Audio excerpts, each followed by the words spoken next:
Assalamualaikum warahmatullahi wabarakatuh. Today, we will learn about You Should Do It. There are 3 sub-chapter in this video. Hari ini kita akan belajar tentang You Should Do It. Dan ada 3 materi yang akan kita bahas pada chapter ini. Sebelum saya melanjutkan penjelasan tentang video ini, harap pause video ini, lalu ambil buku tulis kalian untuk mencatat materi yang akan saya berikan. Let's check it out on the first part. Obligation.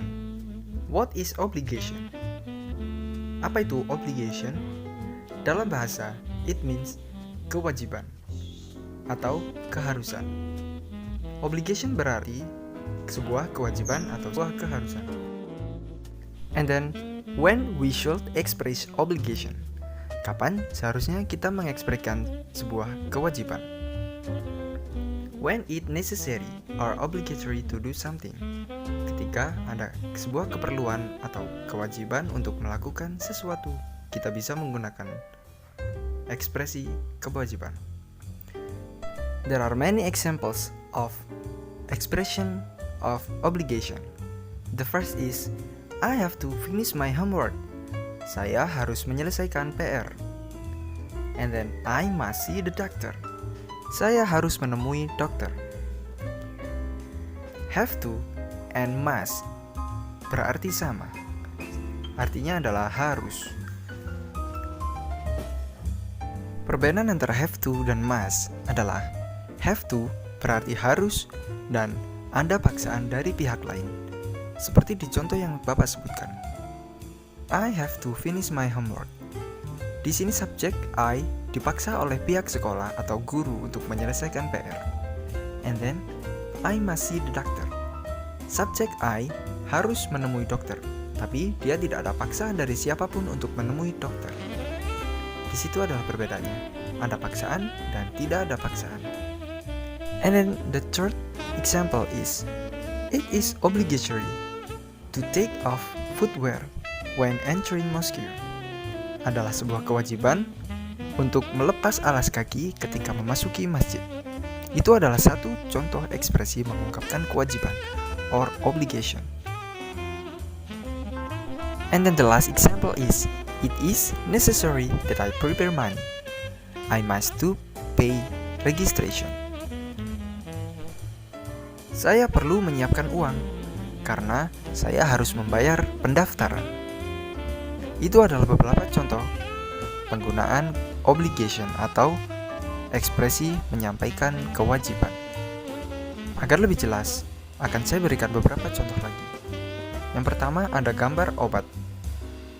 Expression of obligation atau ekspresi mengungkapkan kewajiban yang pantas untuk gambar ini adalah I must take my medicine. Saya harus meminum obat saya.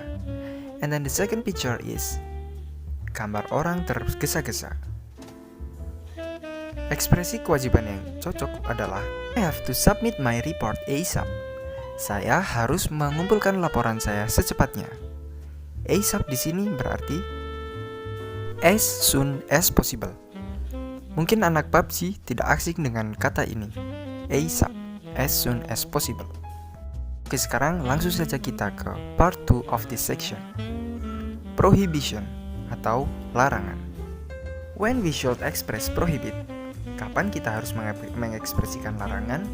When we want to forbid someone to do something, ketika kita mau melarang seseorang untuk melakukan sesuatu. And then there are the examples of prohibition. The first is, it is prohibited to having lunch while fasting. Adalah sebuah larangan untuk makan siang ketika berpuasa, kecuali jika puasanya puasa beduk. And then the second example is, you must not bring your phone on school. Kamu tidak boleh membawa handphone ke sekolah. Must berarti harus, must not berarti tidak boleh. And then the third example is, you are not permitted to use teacher's toilet. Kamu tidak diizinkan untuk menggunakan toilet guru. And then the last is, you are not allowed to sing a song in the toilet. Kamu tidak boleh menyanyikan sebuah lagu di dalam toilet. Bukan berarti karena perintahnya tidak boleh menyanyikan sebuah lagu, kamu boleh menyanyikan banyak lagu. Tapi, kamu tidak boleh menyanyi sama sekali di dalam toilet. Oke, langsung saja kita ke beberapa contoh lainnya. There are the examples of the prohibition that we can find in the zoo. Ini adalah beberapa contoh larangan yang bisa kita temui di kebun binatang. Gambar yang pertama menunjukkan sebuah tangan yang dicoret. The meaning of this symbol is we are not allowed to touch. Makna dari simbol ini adalah kita tidak diperbolehkan untuk menyentuh. Pada gambar kedua ada gambar kamera disilang atau dicoret. The meaning of this symbol is it is forbidden to take a photo. Adalah sebuah larangan untuk mengambil foto di dalam kebun binatang. Pada gambar terakhir ada gambar tangan melemparkan makanan. The symbol means you are not allowed to feed the animal. Kamu tidak diperbolehkan memberi makan hewan pada kebun binatang. Oke, sekarang langsung saja kita ke submateri terakhir. Appeal and suggestion. What is appeal and suggestion? Appeal mean imbauan, and then suggestion mean saran. What is the difference between suggest and obligation? Apa perbedaannya saran dan keharusan? Obligate itu adalah sebuah kewajiban, jadi 100% harus dilakukan. Jika saran adalah tidak wajib dilakukan atau sekitar 50% harus dilakukan. Jadi seperti fardu dan sunnah. And then there are many examples of suggestion. Ada beberapa contoh tentang saran yang akan Bapak sebutkan. Contohnya adalah you look so tired. You should take a rest. Kamu terlihat sangat lelah. Kamu seharusnya beristirahat. And then you should learn about biology. Kamu seharusnya belajar biologi. Oke, sekarang Bapak akan tambahkan beberapa contoh lain. In the first picture, pada gambar pertama ada orang sedang bersin. Saran yang sekiranya cocok untuk orang yang seperti itu adalah you look unwell. You should go to see the doctor. Kamu terlihat kurang sehat. Kamu sebaiknya pergi untuk menemui dokter. And then the second picture is, pada gambar kedua adalah motor yang berasap. Saran yang cocok untuk orang seperti ini adalah your motorcycle is emitting a smoke, or your motorcycle is smoky. Motormu mengeluarkan asap, atau motormu berasap. You should take it to the workshop. Kamu seharusnya atau kamu sebaiknya membawanya ke bengkel. And then the last picture is, gambar terakhir adalah sebuah keran yang mengeluarkan air kotor. Saran yang cocok untuk kejadian seperti ini adalah your water faucet emits dirty water. Keran airmu mengeluarkan air kotor. You should install a filter. Kamu seharusnya memasang filter atau penyaring.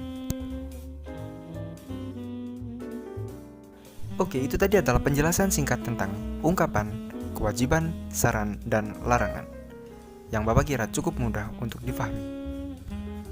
Sekarang kita langsung saja ke soal. Gambar pertama menunjukkan ban yang sudah gundul atau sudah habis stratnya. Please give suggestion to the owner of this motorcycle.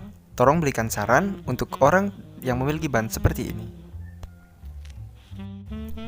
Contohnya seperti, banmu sudah tidak layak pakai. Kamu seharusnya bla bla bla. Terserah sesuai ekspektasi kalian. And then the second picture is, pada gambar kedua menunjukkan sebuah simbol. What is the symbol mean? Apa maksud simbol tersebut? Tugasnya hanya 2 soal. Kumpulkan di kolom komentar beserta dengan nama lengkap dan juga kelas kalian. Oke, jika kalian masih bingung atau mengalami kesusahan dalam memahami materi kali ini, kalian bisa kontak langsung ke Bapak. Nothing enough for our material today. Telas asay, wassalamualaikum warahmatullahi wabarakatuh.